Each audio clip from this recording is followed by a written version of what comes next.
In 1972, the Hawker Siddeley Trident is the pride of British aviation. Rotate. The Trident was a completely British-built aeroplane. Undercarriage up. It was the equivalent of having a sports car. When BEA Flight 548 Look at the speed! Look at the speed! falls from the sky moments after takeoff, the carnage shocks the nation. It was so tragic that there wasn't anyone who survived. It was the worst airline accident that Britain had ever experienced.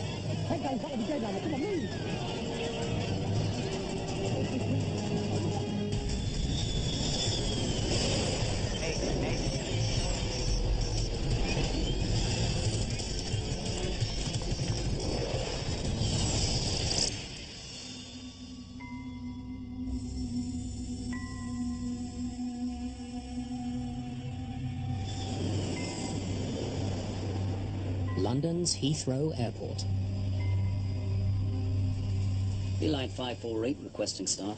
The crew of British European Airways Flight 548 is completing final preparations for an afternoon flight to Brussels. So the weather's going to give us a bumpy ride today. Line 548 cleared for start. Captain Stanley Key was supposed to have today off, but was called in at the last minute. Key is a former RAF pilot and one of the airline's most qualified captains. Starter master. On. Captain Key had been on the aircraft for a long time, so he's very experienced, and if you expected to fly with him, you expected to fly to the book and to do it accurately with no arguing. Many of the 112 passengers are business travellers, taking advantage of BEA's rapid service to Brussels. The jet-powered Trident can make the trip in just 45 minutes. The Trident was really a competition for the propeller and the turboprop aircraft, which were much slower. So you now had an aircraft which was fast, it flew above the weather, and it was halving the time to European destinations, which was an enormous economic advantage to the airline. It takes 3 pilots to fly the plane. Troops down. Jeremy Keeley is the co-pilot. Flaps 20. Simon Ticehurst will help monitor the instruments. Engine 1 start. Engine 1 start. It was an immensely popular airplane because it was the equivalent of having a sports car. It had a terrific performance. It had very powerful controls, which were all hydraulic. It was a delight to fly once you got used to it. Today's flight is getting off to a slow start. The airline has told the crew to wait for some last-minute passengers. Another flight crew needs a lift to Brussels.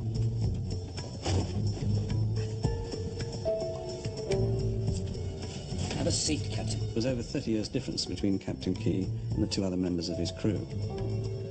And this produces the natural differences you have between a generation. One who regards the others as old and stuffy, and one who regard the youngsters as being young and irresponsible. This produced a generational gap. Line 548 ready for takeoff. Line 548 clear for takeoff. 548. The captain calls for takeoff power. Maximum thrust. The Trident gets its name from its 3 rear-mounted Rolls-Royce engines. Second Officer Ticehurst monitors the plane's speed. 100 knots. They can't lift off until they reach rotation speed. 139 knots. Stopwatch on. Meanwhile, Keeley keeps a close eye on the time. It's part of a special procedure designed to minimize aircraft noise over populated areas. It's a very noisy engine with a particularly nasty crackle to it. So noise abatement would be an issue wherever it flew.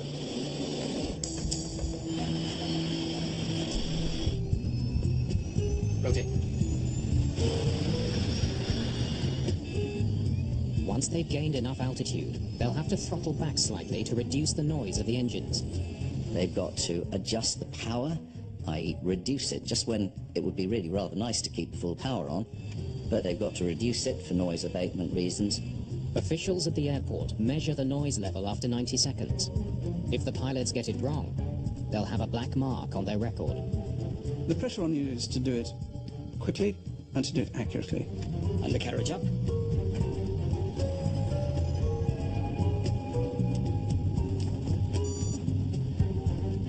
Seconds.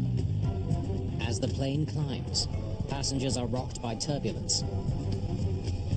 It was a gusty day, and gusty days give you a bumpy ride. Left heading 145. Heading 145. The plane's flight plan calls for a left turn just after takeoff, taking it east of the town of Staines before it flies on to Brussels. Beeline 548 climbing is cleared. 548 airborne at 09. Good day. Roger. Keeley prepares to throttle back the engines. If he does it too soon, the plane won't have enough power to climb. 75 seconds. He'll have just 5 seconds to get it right. There is a lag in the time that the engines take to respond to that, and on occasions you can actually reduce the power by more than you intended, and it would take a while to actually get the engines to set. 85 seconds. 90 seconds. Keeley reduces power just in time.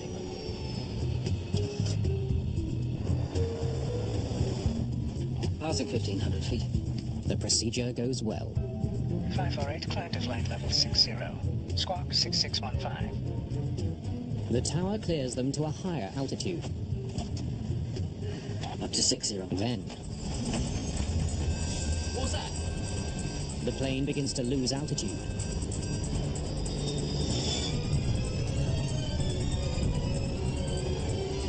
Look at the speed! Look at the speed! The airspeed dropped quite rapidly. There was then a very high rate of descent. They were just passengers in their own aircraft.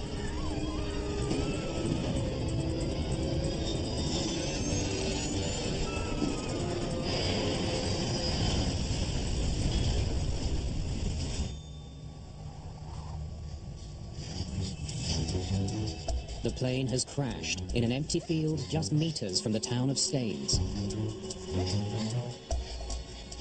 I was at home with my baby of 12 weeks, and I heard a very loud thump. Local resident Frances Castledine leaves her infant son with a neighbour and rushes to the crash site. If it had gone another 50 yards, it would have hit the centre of Staines, with the shops and the houses there. Frances is a nurse. She immediately begins searching the wreckage for survivors. I was very much afraid there was going to be a fire, and because the vapour was very heavy in the air. And I had to decide basically whether I was going to go back home to my baby or whether I was going to go forward and help. But I had had a lot of intensive training in the accident and emergency department, and I really felt that I needed to be there. Nearly everyone is dead, but Frances is able to help one survivor. Can you hear me? I did my best. I did what I could. Hear me? I manipulated his legs and put them into some wreckage splints with some bandages. You're going to be okay.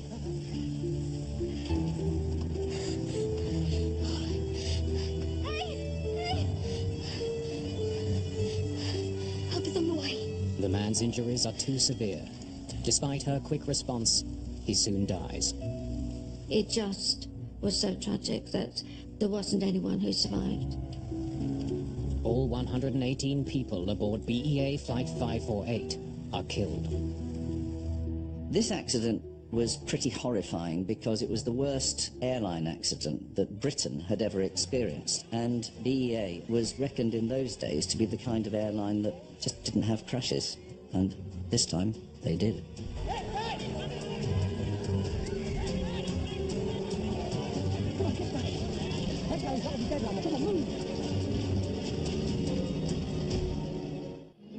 Flight BE 548 en route to Belgium crashes in a field not far from Heathrow and only a few feet from houses in the main road. News that a plane crashed and narrowly missed the town of Staines is soon the top story across the country. Within an hour, the news reaches Chris Pollard, a new investigator with Britain's Accidents Investigation Branch. At the time that I arrived on the site, the rescue attempts had started big time, and the site was very, very active with people. Investigators are struck by something unusual. In most accidents, momentum carries the wreckage forward after it hits the ground. The crash at Staines is different. The tail had not moved very far from where it had initially struck the ground, and the rest of the aircraft probably hadn't moved forwards more than about 50 yards, which for such a heavy aeroplane is very, very little distance. Nearby power lines tell part of the story. The older investigators, they were pointing out the power lines which had passed over very, very shortly before the first impact point. If you walked around the back of the remains of the tail unit, you could look backwards and upwards, and there were overhead high-tension cables. This told you really that the aircraft must have been coming down at a very steep angle in order not to interfere with the cables. The undamaged wires and compact crash zone tell investigators that the plane fell to the ground suddenly and steeply. It's a sure sign that the plane stalled. An aircraft stalls when it's flying too slowly to generate sufficient wind over the wings to give it lift. When that aircraft hit the ground, it was actually slightly nose up. It was falling through the sky like that. An airplane can stall for many different reasons, from engine failure to pilot error. Pollard studies the wreckage in search of the specific reason for the stall. Every piece of debris is a potential clue. You may come across something which is unexpected, at which point you have to try to explain it. It may prove to be a red herring. It may prove to be something crucial. How you do the salvage actually very much influences how easy you make things for yourself. Hang on, will you? You can, by careless salvage, make things incredibly difficult for yourself. There's another challenge. In 1972, planes in the United Kingdom are not required to carry cockpit voice recorders. The modern investigator is helped enormously in so many accident situations where a cockpit voice recorder is present, because it really does help you understand what was going on the flight deck. I think we forget how difficult this must have been to investigate. Investigators will only have the information from the Trident's flight recorders. It will take time to recover and process that data. The rest of the debris is carefully labelled and sent to AIB headquarters in Farnborough. All it has to get back to the hangar. There, the plane will be put back together like a jigsaw puzzle, a process that could take months. The team has no time to lose. If there's a problem with the Trident, investigators need to know as soon as possible. There is enormous pressure to find the cause of the crash. You have to recognise that the Trident was a completely British-built and British-engined aeroplane. Therefore, for British industry, it was very important that if there was anything wrong with the Trident, it should be found out and corrected. The weather could provide an early lead. There was a cold front about 30 miles away, and at the airport at the time, there was low cloud at about 1,000 feet. And the carriage up? And there was moderate turbulence, which would vary rather like driving a car over a rough road. In bad weather, storm clouds sometimes create powerful columns of air that can force a plane to the ground. Extreme wind shear or something of that sort can lead to a stall. Planes are especially vulnerable during takeoff. They're so close to the ground that pilots have little time to recover from the problem. The aircraft had only just taken off and it was still pretty low. If a stall like this had happened at multiple thousands of feet, there would have been plenty of time to recognise what the problem was and to do something about it. Investigators need to know just how severe the weather conditions were at Heathrow when the Trident took off. The AIB receives detailed meteorological reports from the day of the crash. They reveal that the turbulence simply wasn't strong enough to knock a plane out of the sky. Meanwhile, investigators turn their attention to the preliminary information captured on the Trident's black box. The amount of recording on the Trident was the greatest amount of any airliner I was aware of at that time. It was very much state-of-the-art. They focus on engine data, searching for any sign that the engines flamed out or lost power. A sudden loss of thrust could explain why the aircraft stalled, but the data shows the engines were working perfectly. The Trident climbed out with enough thrust to maintain a safe speed. With regard to the engines, we were quite satisfied that there was no evidence of a gross loss of thrust. Engine failure did not bring down Flight 548. The stall happened very suddenly during a normal climb. The speed, although it was a bit lower than it should have been, it was not dramatically lower than it should have been. It should not have led to a stall.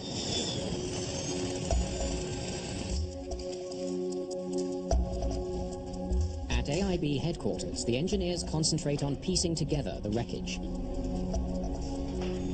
When you do a reconstruction for investigation, the best technique is to try to lay the wreckage out in plan form, so that in essence you know automatically if you're looking for a particular bit, you know where to go for it. By testing the reassembled systems, investigators should be able to tell if there was a broken part or faulty mechanism that could have caused the stall. They soon notice a problem. That can't be right. A lever is set to an unexpected position. It's used to operate crucial lift devices on the wing, known as droops. It could be seen that the droop lever was in the retracted position. Droops are aerodynamic surfaces that can be extended from the front of the wing. They increase lift during takeoff to help the plane climb. The front section of the wing was hydraulically powered and would lean and droop forward to give an extra curvature to the wing, and at lower speed that will give you extra lift. Droops should only be retracted once the plane has enough speed to maintain lift without them. If one of the pilots pulled in the droops too early, it would have instantly put the plane into a dangerous stall.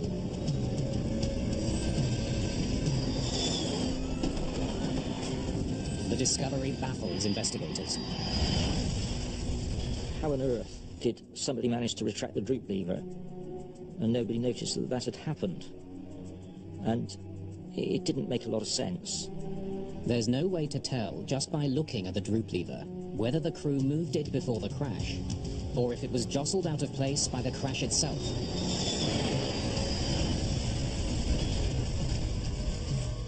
It might even have been moved during recovery operations. Hang on, will you?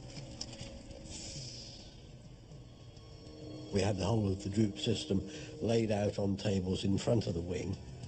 To determine how the all-important lever was last moved by the crew, Pollard must carefully examine the cables connected to it. The droop lever operated a cable system which went down to the drive motor and selected a position which the drive motor would drive to.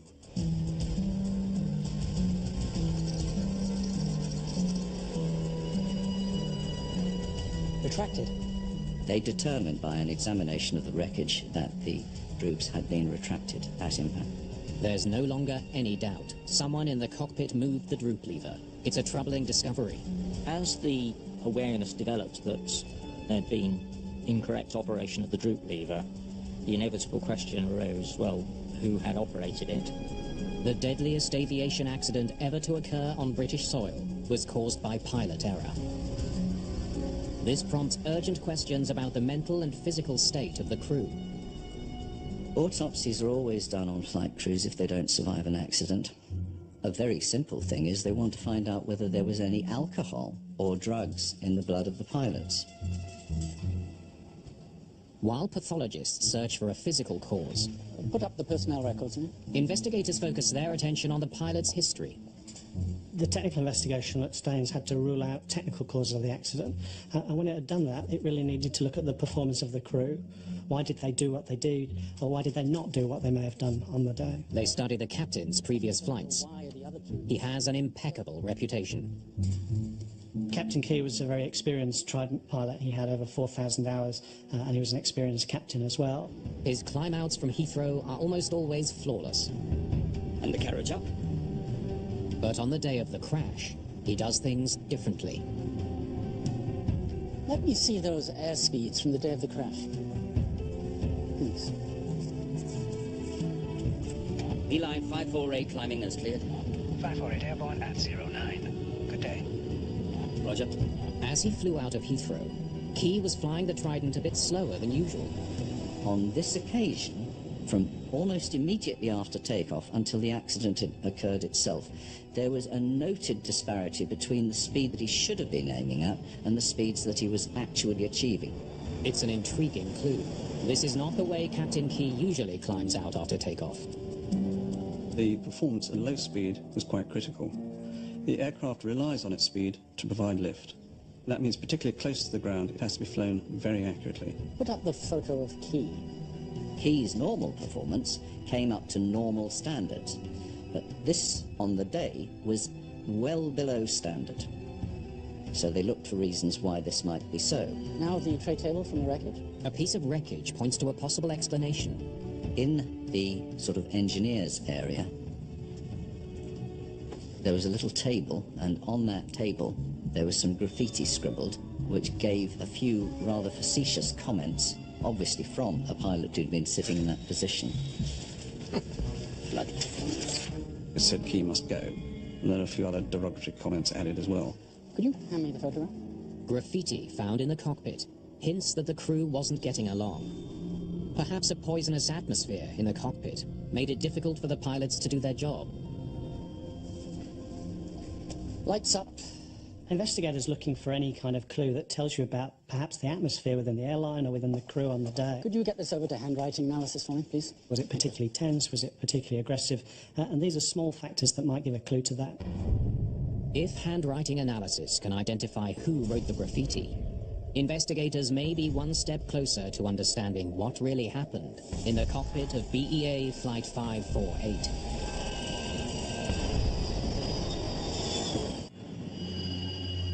Investigators interview other BEA pilots to find out all they can about Captain Stanley Key and his crew. I hear you're someone we should talk to.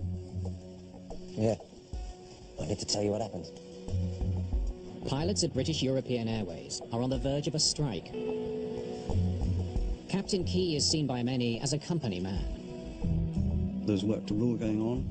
Most of the co-pilots, which included me, were working to rule, and he thoroughly disapproved of this as not being a professional way to behave, and was leading a campaign against it. According to witnesses, things came to a head 90 minutes before the flight to Brussels. I'd say it was just a couple of hours before the flight when it all happened. Captain Key? Hear the battle starting to go our way? What did you say? I just meant that... You know that during the war we flew in real battles? Captain Key was very, very angry, felt very passionate this strike should not go ahead. Got some selfish, pampered, immature crybabies making a lot of ridiculous demands. Look here, just because your lot flew in the war... And as for your refusal to... Witnesses describing Captain Key's outburst at this other pilot described it as being just exactly that. It was a real outburst, a tirade. You ungrateful bastard! If you're flying that plane for money, then you're in the wrong profession. I think we better agree to disagree. Bunch of fools. The argument is so severe that investigators consider an unusual theory. That the captain's agitation interfered with his ability to fly the plane. Bloody fools.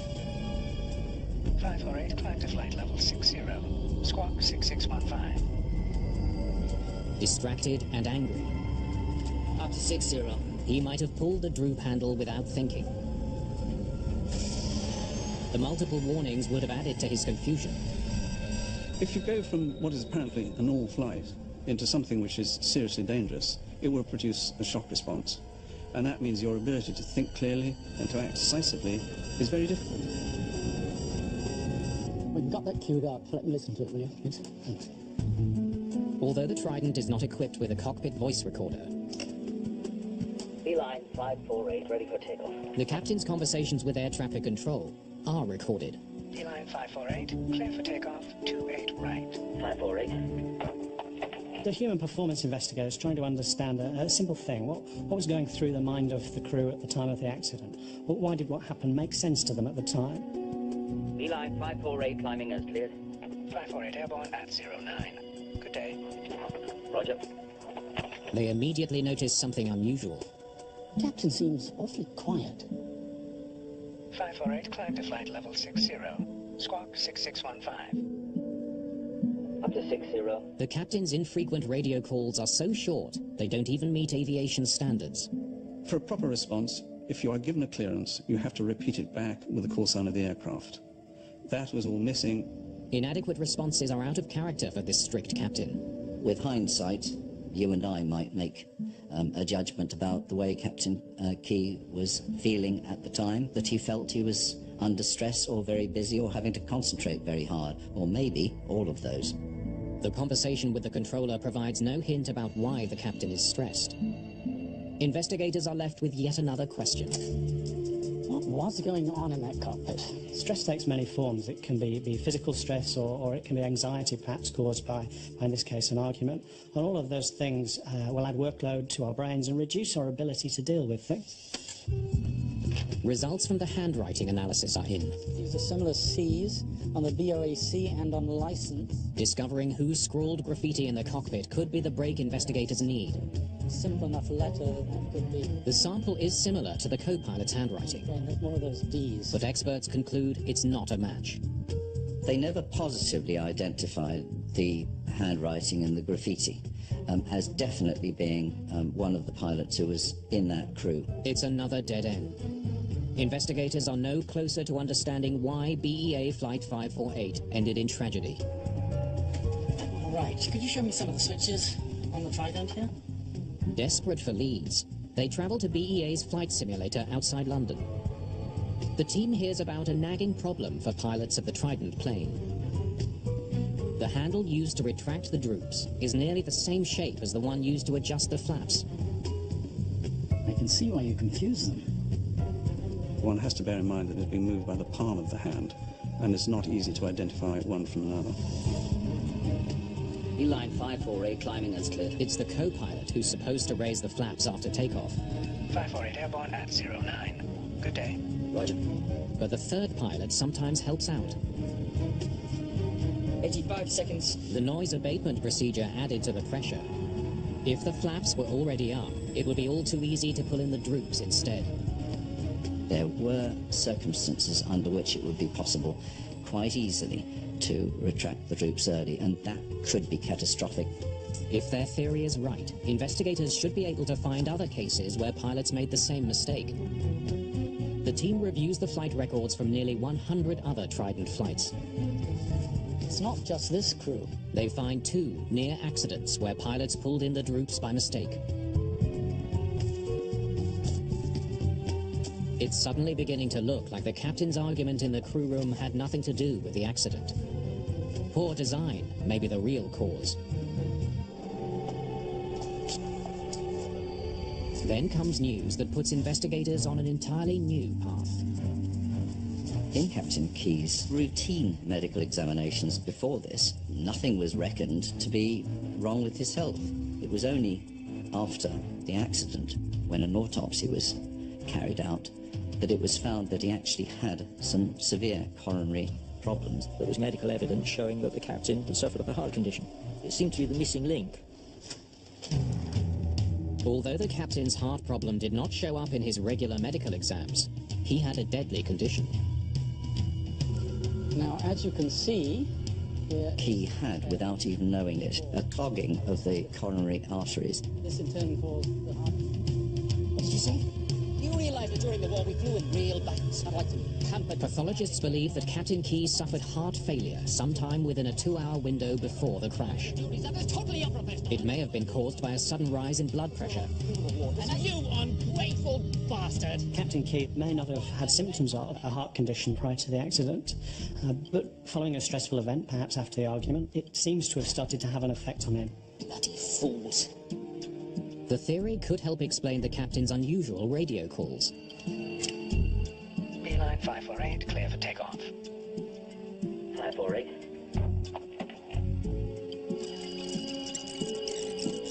548, climb to flight level 60. Squawk 6615. Up to 60. If Captain Key was in enough pain, he would have kept his replies as short as possible. His discomfort might even explain why the droop lever was pulled too soon. His level of pain would have increased over the period up to a point where he would have become partly or totally incapacitated. Anything from what may feel like heartburn or indigestion through to a violent pain close to death. You're flying that plane for money, then you're in the wrong profession. Finally, investigators have a possible explanation for what happened in the cockpit of Flight 548. Bunch of fools. If his blood pressure was particularly high because he was agitated, it might affect his reasoning, because if you have the oxygen level in your brain reduced, even slightly, it affects your alertness and your ability to reason. And the accident investigators reckoned that that may well have been so in this case. Right, so we have to come through all the information. There's still a nagging question. There were other qualified pilots in the cockpit that day. Why didn't one of them do something to save the plane? The second captain seated in the back was too far from the controls to be of any help. But the two co-pilots could have responded to the crisis. Neither Captain Key nor the other pilots realized that it was the retraction of the droop which had caused the stall, because nobody attempted to put it back down again. If they had done, they could have unstalled the aeroplane. Jeremy Keeley. Crew records provide a possible explanation. Because of the labor dispute at the airline, pilot training had been disrupted. Both the co-pilots on Flight 548 are very inexperienced. What was that? In the right-hand seat, his first officer had less than 30 hours of experience on the Trident. There's obviously some opinion that these pilots were too young, they needed more experience. The junior pilots may have been distracted by having a guest in the cockpit, or they may have simply not known what to do. Investigators believe there's yet another piece to the puzzle. All comes back to that argument. Pampered crybabies making a lot of ridiculous demands. Now look here, just because you're... And as for your refusal to fulfill all of your... Investigators learned that an hour and a half before takeoff, co-pilot Jeremy Keeley witnessed Key's outburst. They suspect it made a big impact on the young pilot. Having witnessed an outburst like that, one can only surmise that if you are new to the fleet, you don't know the captain, you're slightly unconfident yourself, you may be nervous of your own performance. This is not likely to enhance it, and I would expect it would have been quite intimidating. Shaken by his captain's temper, bunch of fools, Keeley may have been more likely to make mistakes and less likely to correct his captain's errors. It would certainly reinforce the concept that the captain was authoritarian and not somebody that you should challenge lightly, especially on that day. There is yet another mystery. Investigators know that the Trident is equipped with a safety system known as a stick shaker.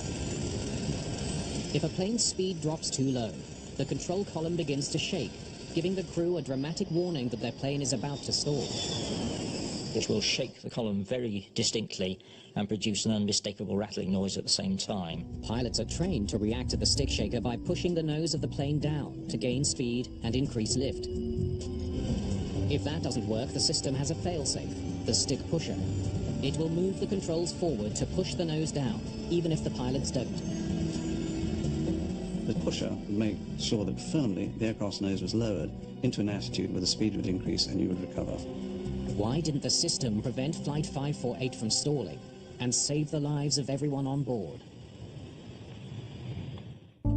Investigators study flight data from BEA Flight 548, searching for any sign that the plane's anti-stall system failed. So it looks as though it came on here and here, but didn't stay on. The data shows that the stick pusher did engage, but it didn't stay on long enough to prevent the crash. The finding can be explained in only one of two ways. Either the stick pusher malfunctioned, or the crew disabled it. The stall recovery system was capable of being inhibited if they concluded that the thing was operating incorrectly. To figure out what actually happened, engineer Peter Coombs has to test every electrical connection in the system. Fortunately, the incident sensors had actually survived the accident in an apparently undamaged state. And there were a number of other components to the system, and they were tested and found to be operating accurately. Coombs' test results point to a stunning conclusion.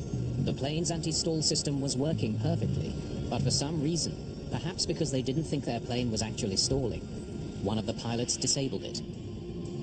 By pulling out the stick pusher, by disabling it, they took away the natural stall recovery of the airplane and took the aircraft back into the stall. And after that, they were doomed because the aircraft didn't have enough height left to recover from the stall.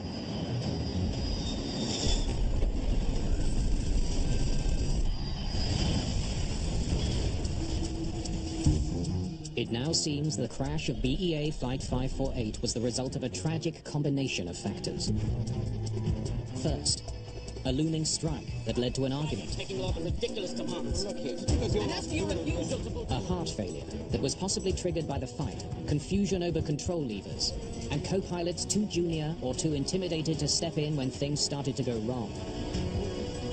For investigators, each piece of the chain is as important as the other.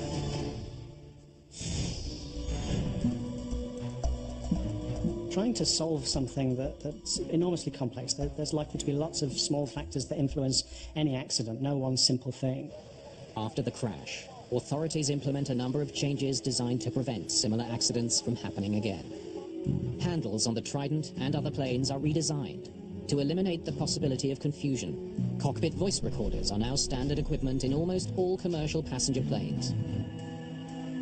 Somebody, and we're never quite sure who it was among the crew, somebody retracted the groups early, and the conclusion of the investigators in this case is that they could more likely have determined who was doing what in the cockpit if they had been able to judge what the pilots were saying to each other. Cockpit voice recorders provide a major source of information for nearly every crash. But some experts don't think the recorders are enough. Listening to a cockpit voice recorder rather resembles watching a television program with the picture switched off. It's quite difficult to work out what's going on, and on a flight deck, a lot of communication is by gesture. One of the recommendations for flight decks now to help investigators is that there should be permanent filming of what happens on the flight deck. It doesn't have to be widescreen filming which shows what the pilots are doing and how they drink their coffee, but literally a narrow focused lens which looks at the controls that they handle and all the flight instruments. So far, there are no legal requirements for the new technology, but some aviation authorities promote the voluntary use of cockpit image recorders. In the years following the crash, Hawker Siddeley faced growing competition from rival manufacturers. Trident production ended in 1978. It was being challenged by the Boeing 727, which had a similar layout and 3 engines in the tail, and in some respects had slightly superior performance. But the legacy of the Staines disaster lives on. The accident drew into perspective the whole importance of human factors on the flight deck. Nowadays, the way that crews interact together is taken very much more seriously. The modern airline is operated very, very differently. The way that crews handle things has improved. It's a much better and safer world. The regret is we've had to build it on the death of 118 people. Unlock the secrets of vast engineering projects designed to further Hitler's plan of conquering a continent in a Nazi megastructure's double bill tomorrow from 9.